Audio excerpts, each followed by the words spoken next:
Chapter 5. Marshall couldn't shake the sensation that he'd been listening to something which was real. He'd been in this job, he believed, long enough to be able to spot when he was hearing a delusional idea. This felt like something else. Through the rest of his 14-hour shift, he tried to speak to Cyril again on 2 occasions. Both times, Cyril had spouted the usual mismatched phrases he'd habitually used on a typical day. It was rather more difficult today for Marshall to accept them for what they were, part of a thought disorder, and as the evening drew on, he began to convince himself that it was all just deflection to avoid talking about the subject further. Unlikely, of course, but a long shift and frustration will do that.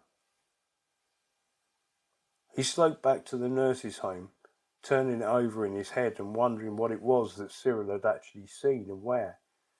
He knew that even delusional thought usually had a basis in something real, something concrete, that they were, more often than not, a mutation of some experience or idea into something altogether more bizarre or unlikely, a misinterpretation of the facts, if you will, to better assimilate them into an already fractured set of ideas. He reached the door to the accommodation building without any recollection of the walk. Shrugging to himself, he figured he'd look in on Marky before getting an early night. After all, he'd be back in work in a little less than 10 hours. What's more, he knew that Bundu would probably take the gloves off if he were late again. Marky was well and truly under the influence of Big Buddha cheese, and likely had been for most of the day. If you knew him but didn't know where he lived, you could normally have found him from the smell. That day, though, it would have been difficult to narrow it down closer than several rooms on his floor of the building. Marshall knocked, and a drawn-out gravelly voice said, "Come."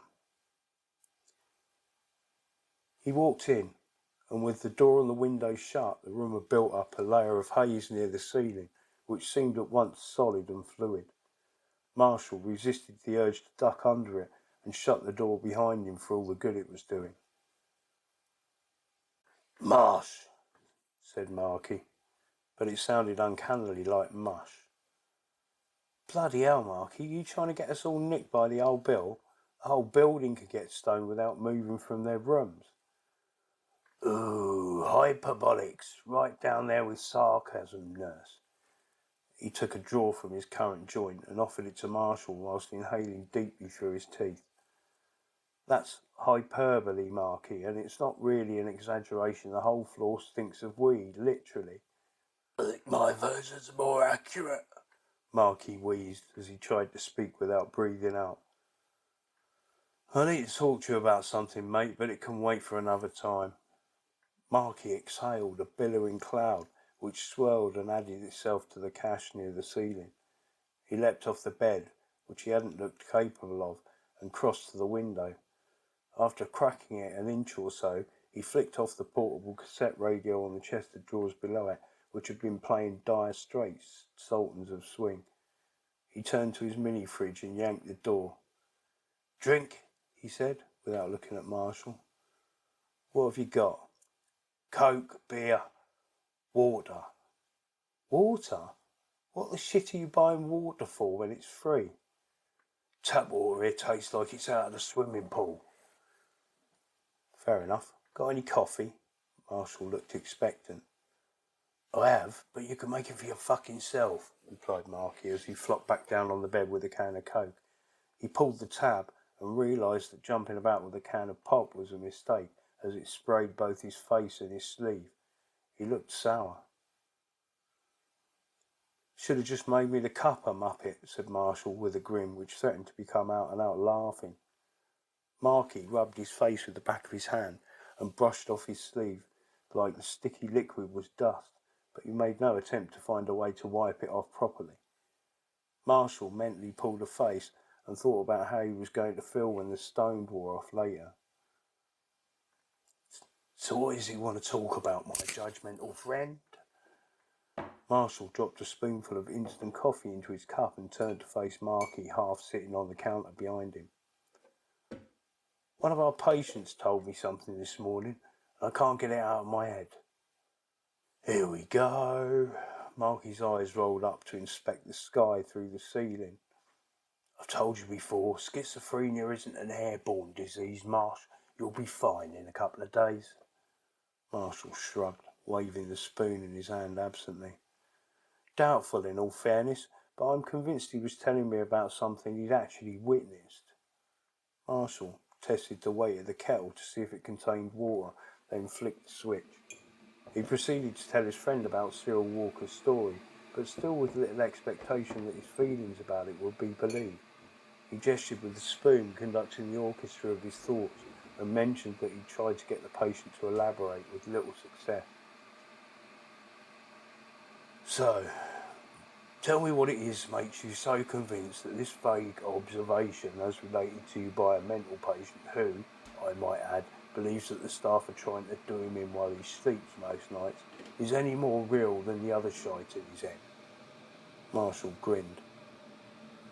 Well, knowing Kimmy Chang on the night shift, Cyril might well be dicing with death some nights. Seriously though, there was something more lucid, more urgent about this. I can't explain it entirely, it's more of a sensation really. Your sensations have got us both into trouble in the past, my friend. I'm not really sure I want to pursue this any further, to be honest. Marky's expression remained deadpan. Marshall scowled. Damn the jokes, Marky, I'm being serious. It's not his usual twaddle, you have to admit that at least. It seems enough to distract him from this shite you're talking about. Right, duly noted and filed under advisement. For the sake of arguments, let's say it's not schizo-mental ramblings. What are you speculating it's about? Marshall raised his eyebrows. That, my weed-whacked friend, is the $64,000 question.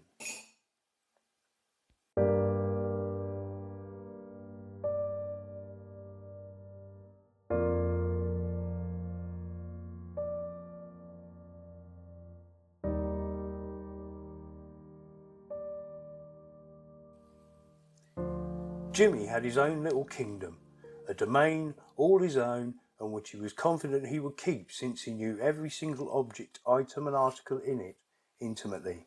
He operated safe in the certainty that he was both unique and indispensable.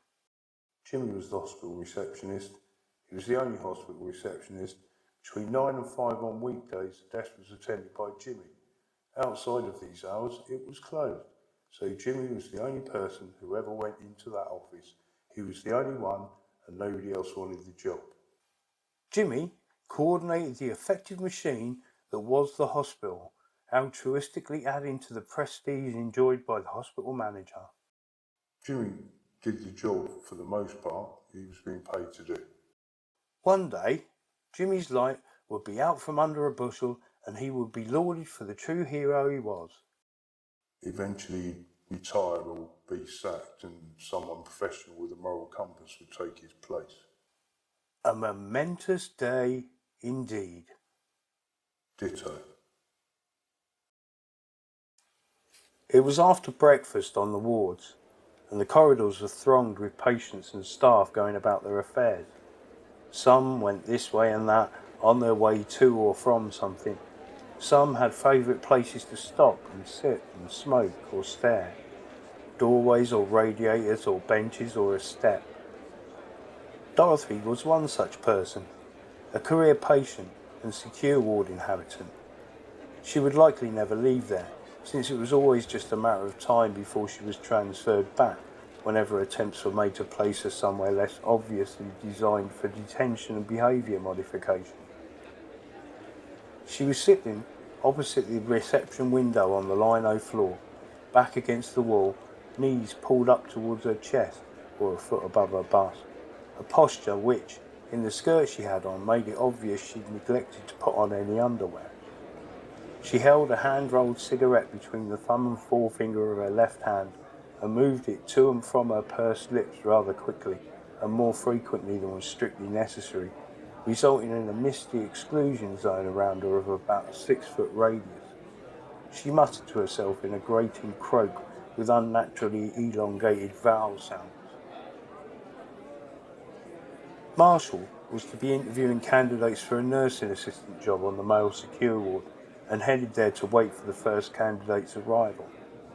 He glanced down at the woman and then quickly away, but not before at least one of his eyes was full. "Dot, you're out without your knickers again," he exclaimed, apparently to the large entrance door he was now facing. "I am not." She protracted the O. "They're in that bush over there," she cackled loudly. He was about to say he would ring the ward to get someone to come and help her, but she interjected. "Do you want to fark me?" She pronounced it fark. "I'm right off luxuries, thank you, Dorothy," he said politely, completely unfazed. "Before you ask, I'm totally out of fags too. Find a bench to sit on and save people's eyesight." The woman levered herself off the floor and headed out the door, still muttering to herself. Marshall shot a look at Jimmy, who'd been watching on and who gazed back knowingly. Jimmy rubbed his chin. "What time's your first one due, Mr. Brent?" 10:30, supposed to be. It's Marshall, Jimmy. We've known each other long enough for you to drop the formalities. Besides, Mr. Brent is my father." "Thank you, Mr. Brent, but I prefer to keep things professional. Would you like me to contact you when your candidate arrives?" "Nice of you, Mr. Jimmy." It occurred to Marshall he didn't know Jimmy's surname. Everyone always called him Jimmy. "I'll just wait here, though." Jimmy nodded, almost imperceptibly, and went back to peering intently at his switchboard. He might have looked hurt, but Marshall couldn't be sure.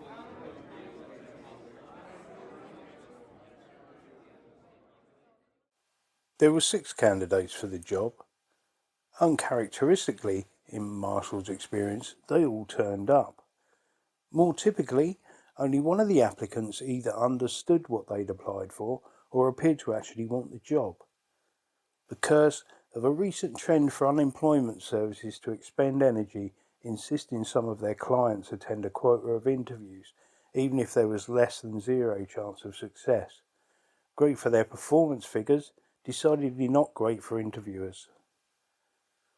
Marshall had been paired up with a member of the HR department by the name of Glenda Clowes. Glenda could not be described as either personable or easy on the eye. Not that these were necessary attributes when interviewing per se, but Marshall pitied the attendees before they even started answering questions. This lady did nothing for his comfort levels, and he wasn't being interrogated. The interviewees were out of their depth. 3 of them stumbled over the most basic questions. Tell us a bit about yourself. Why have you applied for this position? That sort of thing. Glenda asked one of them, "Did you actually read the job description? Being interviewed in a hospital should have given you a clue what the job entailed." Heaven help Marshall, but he actually felt this was justified, if lacking tact in its delivery. 2 of them had certainly fancied they might be able to do the job, but this just served to highlight their stereotyped ideas about what level of intellect it would require. These were treated to a more respectful and marginally less dismissive, "Thank you for coming. We'll be in touch to let you know how you fared before the end of the week." The best they could hope for, was Marshall's assessment. The last but one attendee, Alex Leyland, was a lad of about 22 who'd obviously seen the actual job advertisement and was currently working in a factory in one of the larger towns locally. He confided that he was being paid more than the proposed salary for a nursing assistant, but that he was finding factory work both unrewarding and unchallenging, to the point that he admitted to having a recent tardiness record, which might be reflected in his references. Marshall didn't see a problem with this. Alex said he'd lost interest and was finding it difficult to motivate towards the work. Glenda had frowned upon hearing this, but Marshall was surprised to find when they discussed the interview afterwards that she expressed sympathy for the young man's plight and confided that she sometimes fantasized about changing careers for much the same reasons. "I always pictured myself making a dent in the world, doing something which would make people sit up and take note. Leaving a legacy, something for my kids to be proud of. Instead, I'm an HR technician. No earth-shattering achievements to be had there. This echoed Marshall's thoughts a couple of days ago. I didn't know you had children, Marshall reflected. He had neither the inclination nor the affinity to be offering sympathy to this warlike creature. He figured this was the best course of action. One of each. The oldest is not much younger than these children we've been meeting today. Well, you don't look old enough for that, he lied. Do you live locally? She might have seen through his clumsy attempt to deflect yet again, but if she did, she was swayed by the ham-fisted compliment. I feel plenty old enough, she said. I live just up the road in Carford, actually. You? Oh, flip, he was making friends with Mrs. Doubtfire. This wasn't strictly fair. Glenda may well have been not unattractive some years ago, but those years, or married life, or motherhood, or more likely some combination of these, had taken their toll. She wasn't so much frumpy as tired and dated looking, like she'd forgotten to look after herself somewhere along the line. Marshall suddenly felt very sympathetic towards her. Well, I live in the nurses' home for my sins. Legacy of a broken marriage. The less said, the better. He wasn't sure why he'd told her that. Oh, I am sorry to hear that. She frowned. If you're ever at a loose end in Carford, knock on my door. Kettle's always on. Thank you. That sounds great. I may well take you up on that. Little or no chance. Nice of her to offer, though. Glenda looked embarrassed and peered at her hands in her lap. Marshall felt the need to rescue her. So, what are your thoughts about this lot, then? Bit of a no-brainer, really. They looked at each other, and in unison, Alex Leyland.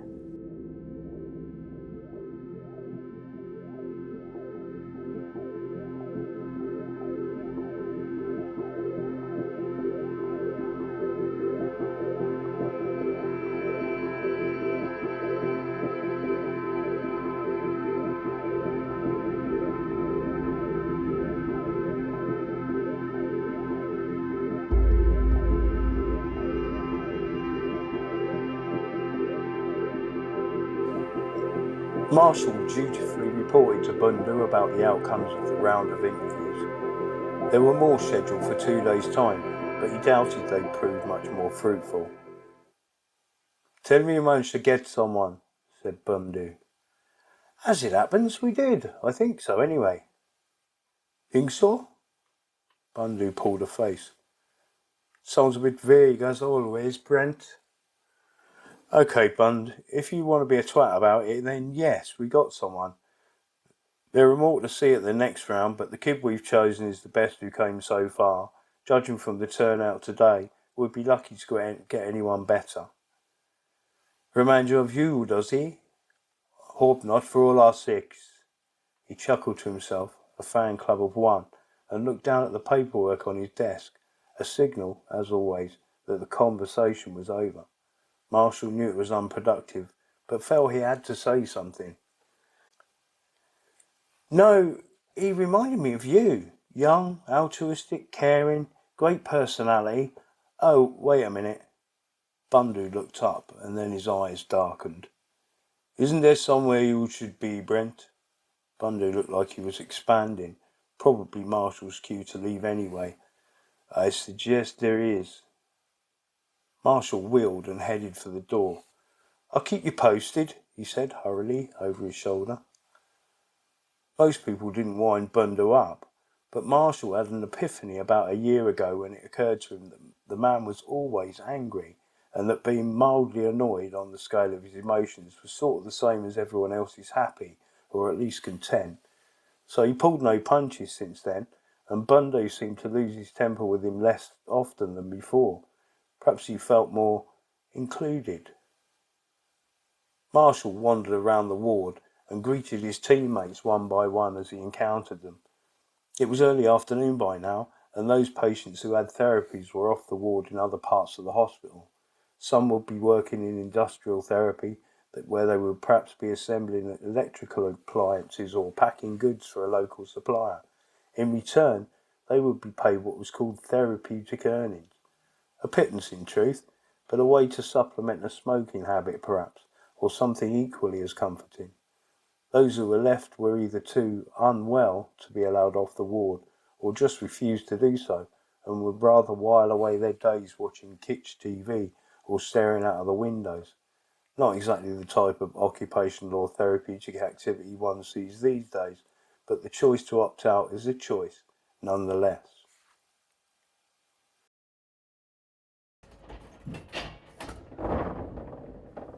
He came across George Brown, a senior enrolled nurse who'd worked as a prison officer before training for 2 years to be considered as a nurse in dog's body. The irony being that he still relied on what he'd learned as a PA far more than his nurse training. George turned away from the game of pool he was watching and noticed Marshall for the first time. All right, son. Marshall's more senior qualification didn't really mean much to George.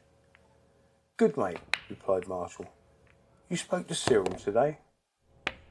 Briefly. Why'd you ask? Something he said to me yesterday's got me thinking. Marshall proceeded to repeat the story to George, who rubbed his chin and frowned, but looked like he was listening intently enough. When Marshall was finished, George ran his hand through his imaginary hair and then scratched the back of his head, seemingly deep in thought. Doesn't seem much different from the usual shit I hear around this place, but it's not Cyril's usual pattern. Have you tried getting him to elaborate? Yeah, I tried, but he seemed to close down. I'll ask him later. Any thoughts what he might be talking about? Not a one, Said George. I'll have a word later too. He's known me a good while. Might give me more than most. Thanks, big fella. Let me know if he does. George gave a thumbs up. Course, He said. The rest of the shift went according to a selection of routines which made up the days of a typical week. Marshall spoke to Cyril on 2 further occasions, neither of which yielded anything but what seemed to be a reluctance to revisit the conversation of that morning. It was almost like he was avoiding the subject, like it had really spooked him. With the end of shift formalities done, the daytime staff filtered out of the ward via the airlock system. Marshall was just about to slam the inside door behind him when George called out to him. hold up, son. He held the door for George to step in, then yanked it to allow the weight of the door to shut it fast. As he turned, George was poking his pass key into the lock of the outer door. He half turned it as he did so and looked at Marshall. Couldn't get your boy to tell me anything, but whatever it is he's got on his mind, that's him scared. The key echoed as it turned in the big old lock. Well, what makes you say that? Well, he didn't say much, but he did say they'll give me more meds if I talk about it. When I asked him what he meant, he started looking for ways to get away from me, wanting a fag, needing the loo, anything but speak. The pair started down the stairwell to the door out into the evening air. I'm off a couple of days now, George. Will you keep an eye on him in case there's more? First thing in the morning, he seemed to be bursting to tell someone. No problem, mucker. I'll let you know. They hit the tarmac on the courtyard outside, and George veered right towards his car. Marshall kept going straight on his route back to his cramped quarters. Thanks, mate. Drive safe. George raised a hand and waved without turning back.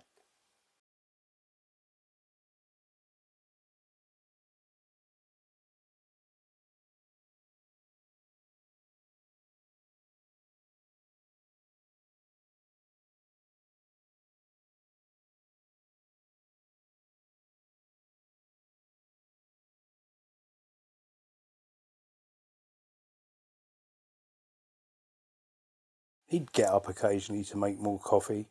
It was belting with rain outside his window, and he didn't need to be anywhere until that afternoon. He sat on the bed, his back propped against the headboard, and stared through the television set. He wasn't sure for how long. There was a knock at the door. Come, he shouted. The door swung inward toward the bed, and he couldn't see who his visitor was until they poked their head around it.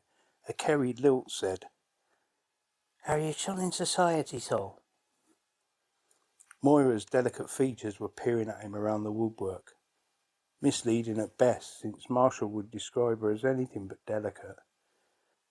"You look like shite, Brent." "Moira! Impeccable command of our common tongue. Come in before somebody thinks you're stalking me, you ugly fucker." "Have you coffee?" Aside from himself, Moira consumed more than anyone he knew. "Does the Pope shit in the woods?" "No, that's our patriarch you're slighting there." She stepped in and closed the door, gently, gracefully. "Kettle's just boiled, but if you think I'm getting up for beggars, you've got another thing coming." "You've made your point." She crossed to the kettle and cups and flicked the switch to make sure. "Right, what do you need, Irish?" Moira invariably came to poached sugar or a tin of beans or a packet of cigarette papers or some such. "Nothing, you lazy fecker." A likely story. "I just wondered if you'd heard." "What, that I'm a lazy fucker? Obviously." "No, Dick. That Shauna's leaving." "Shauna? No. She's kept that quiet." He had a brief pang of disappointment, and then it was gone. "So quiet, in fact, that she's leaving in just over a week." She paused to let that sink in. Marshall frowned and his eyes looked down and to the left like he was taking it in. "She's a job in a nursing home in Carford. You know the one. Conkers or the like." "Chestnuts?" "Well, on to you." "No, it's called Chestnuts." "Ah, yeah, that's the place." "Well, Elaine kept it quiet as well. You can bet your potato crop she knew, and she's not really well known for discretion or secret-keeping ability." "Potato crop, you racist arsehole." Her accent made the word sound like aerosol, not offensive at all. "Seriously, Paddy, that's all you heard?" He grinned widely, and Moira smiled back. "You're right, though. If Elaine had been interrogated, she'd spill her guts to stop him asking the question." They properly laughed then. "How did you find out?" "Well, I was just round there. She had the letter of acceptance on her desk in her room." "Well, looks like we'll be organising a send-off for her this Saturday then. What do you think?" "Any feckin' excuse, I say."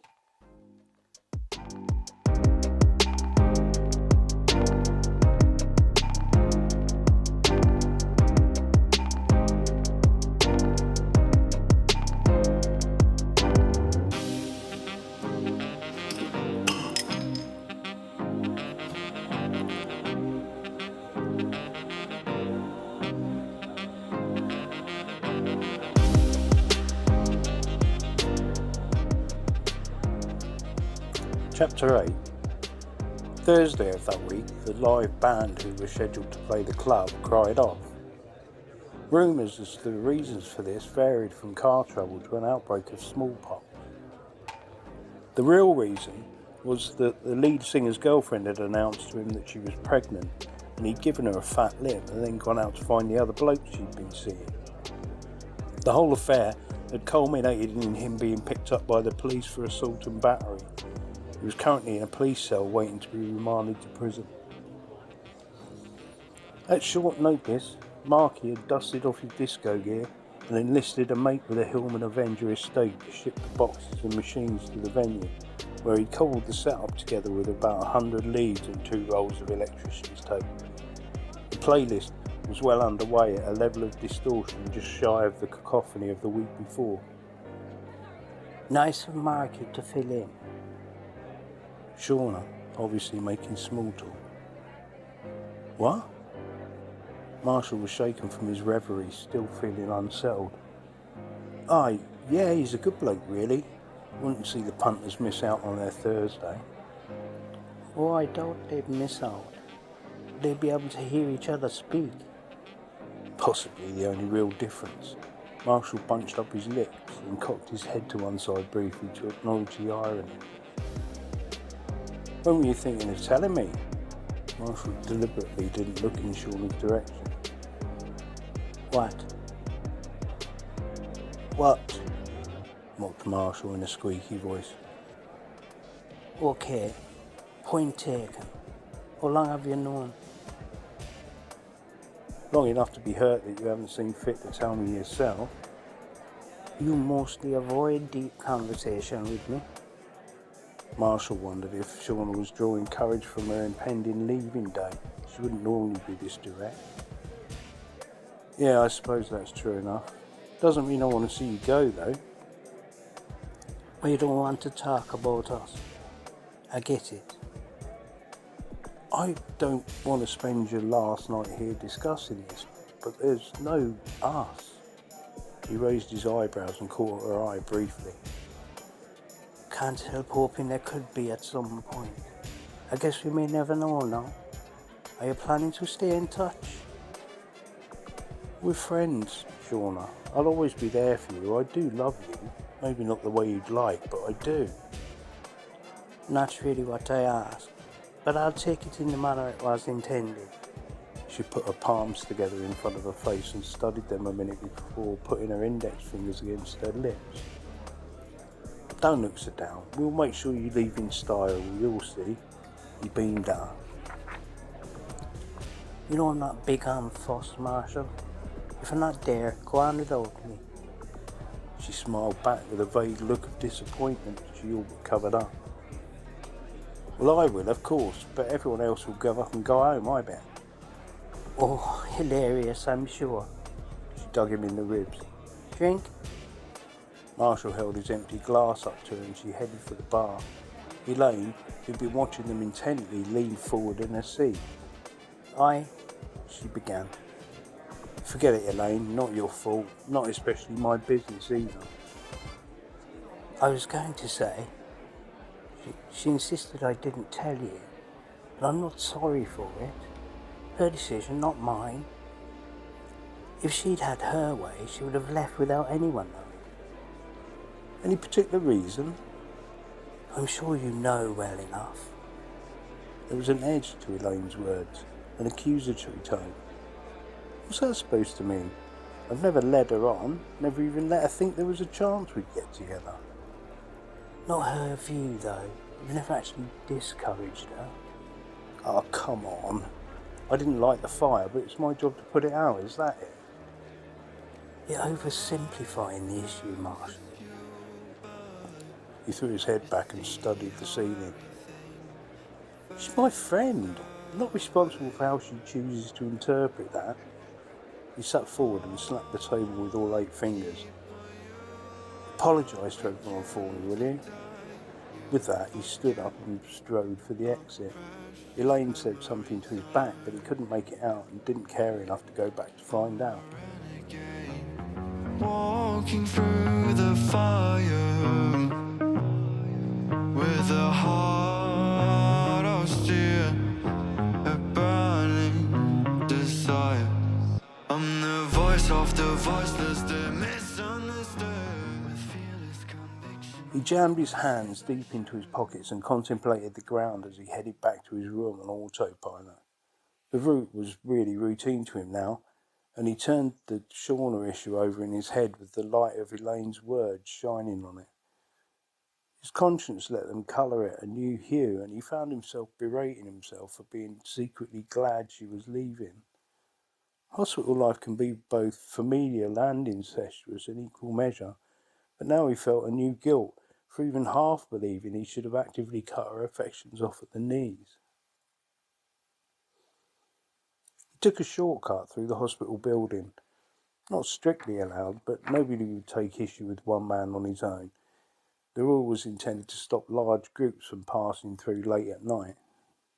He passed out the back entrance and started across the cops area which shielded the back of the hospital from the back driveway and passed close to the old chapel amongst the trees.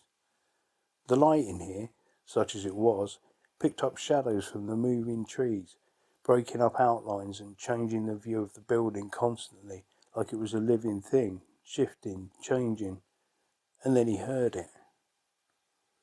There was a cry, off to his right, A woman's voice, maybe pain, perhaps anguish. It shook Marshall from his reverie and directed his attention along the side wall of the chapel. He could swear he saw movement towards the far back corner. He put a flattened palm above his eyes to cut out the light from the watery lamps overhead which might pollute his view, and peered at that spot. Hello? He listened intently. Nothing. Who's there? He listened again. His brain searched for an explanation, and pictures of foxes and nighttime birds flitted across his subconscious. His imagination, surely. He heard nothing but the rustle of the trees in the wind. He was a step into resuming his walk home when the rustling was supplemented by something else, a different kind of rustling, more like a scraping, dragging sound. He'd never been faint-hearted, and a small part of him toyed with the idea that his so-called friends were trying to spook him. He broke into a jog and headed for the back of the old building with a resolve to find out what was happening. He hit the corner of the heavy stone wall, catching the sleeve of his jacket on the rough stone, and there was a ripping sound. He held his forearm up in front of his face, and there was a jagged tear in the fabric. He cursed under his breath and turned right to look along the back of the chapel. Dappled light bounced off the wall, and he struggled to make sense of the tangle of trees and bushes, but caught sight of movement in his peripheral vision away to the left. About 30 yards away was the wall to the back courtyard of the north end of the hospital. There was an opening, roughly twice the width of a standard door, which was the foot axis, and Marshall could see the outline of two figures passing through it. One was upright and appeared to be supporting the other and struggling to make progress because of it. If they'd been heading towards the nurse's home, he would have likely dismissed it as someone helping a drunken friend home to bed, but they were heading back towards the hospital building. Perhaps someone was injured. He picked up his pace and picked his way between the trees to catch up. Hello? Do you need any help? He called. But the figures were out of sight now, obscured by the high brick walls. They must surely have heard him, but didn't seem to have acknowledged it. He made the entranceway, and the old floodlights in the courtyard were no less watery than the lighting he'd left moments before. The courtyard was about 70 yards square, and he peered into the gloom, fully expecting to see the pair he'd been close behind. Hello? He called, and his word bounced back to him off the far wall once and then died. There was no sign of anyone. Marshall took to scanning the walls of the hospital building on two sides, to his right and directly in front, looking for a door or some other form of egress, but the nearest of them was way on the other side of the open space, and he was certain they couldn't have made it that far. No sign of anyone. He called out again, and his faithful echo answered, but the courtyard was empty.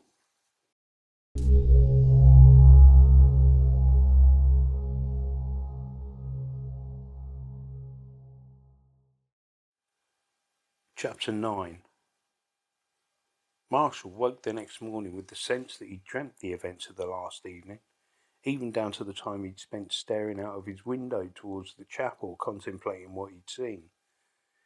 He sat up in bed, and his jacket was hanging over the back of the chair by his desk, with a gaping rip in the sleeve, and he swore again, because he loved that coat, but also because he still couldn't make sense of what he'd experienced.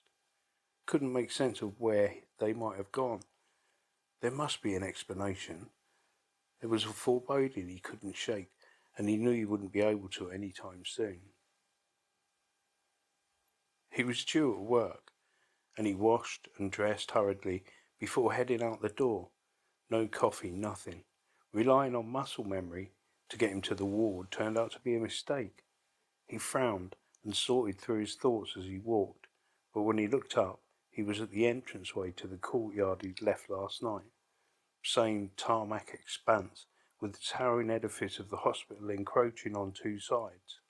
Like he'd done last evening, he scanned the walls for the entrance he already knew he'd find, and the faraway door was still there.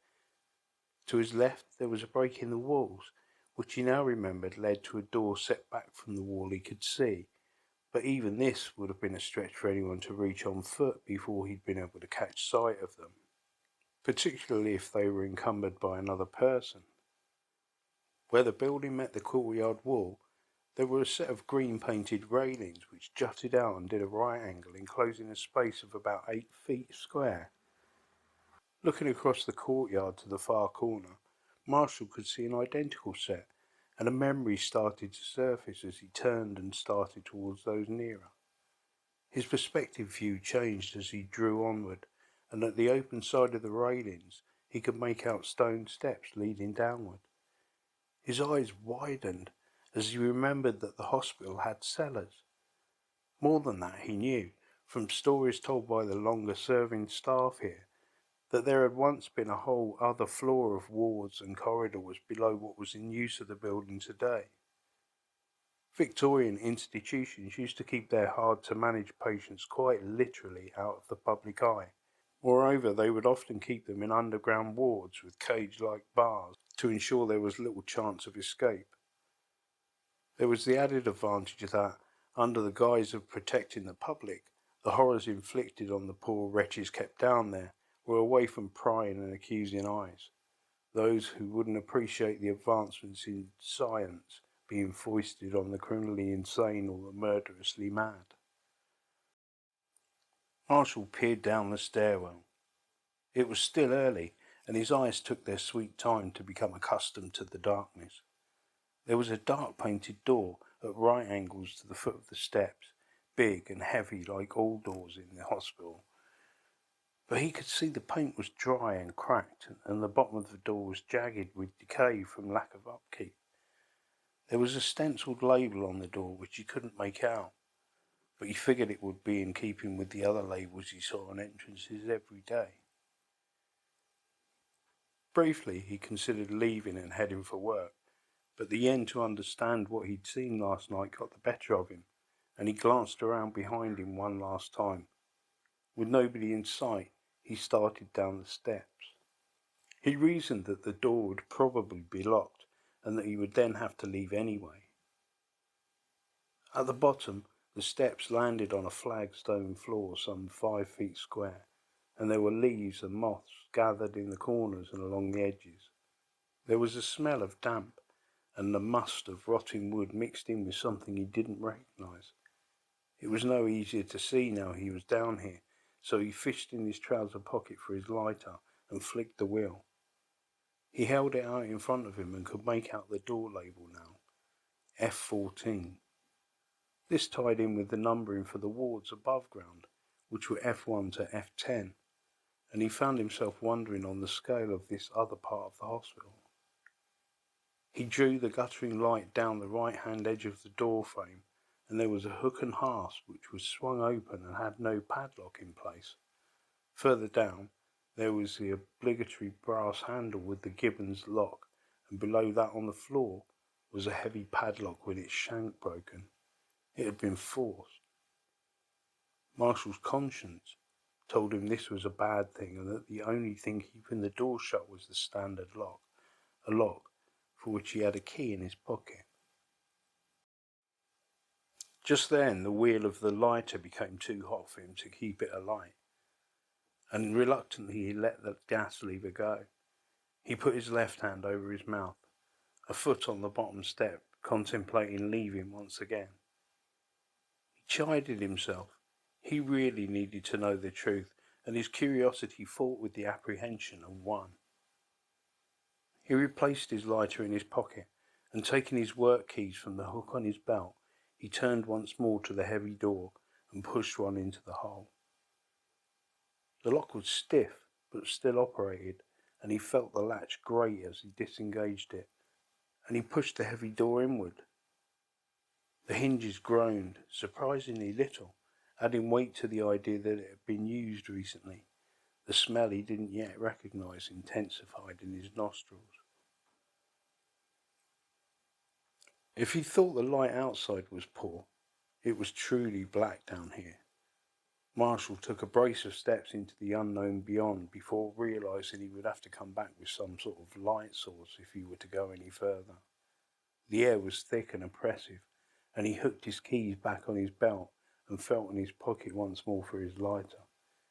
He could tell it had cooled enough to be of use, So he fished it out and held it out in front of him like a miniature medieval torch, which was when several things happened very quickly. He flicked the wheel of his lighter, and the spark and flame lit up a small foyer affair with an open doorway opposite him. Then he almost dropped it in shock. On the floor and protruding past the door jamb was the upper torso of a girl, face down, with her arms laid out above her head like she was reaching for something, for the exit, for Marshall. A dark stain surrounded her on the stone floor, and Marshall's eyes widened, but he composed himself once more, peering through the doorway to try to see the rest of her, recognising the smell now as human blood. There, staring back at him, malevolent, a set of inhuman eyes at head height, were picked out by the flame and seemed to glisten and flicker. Fear rose to his throat from his gut, and a distorted voice beat its way through the darkness to his ears. You. Marshall turned and fled,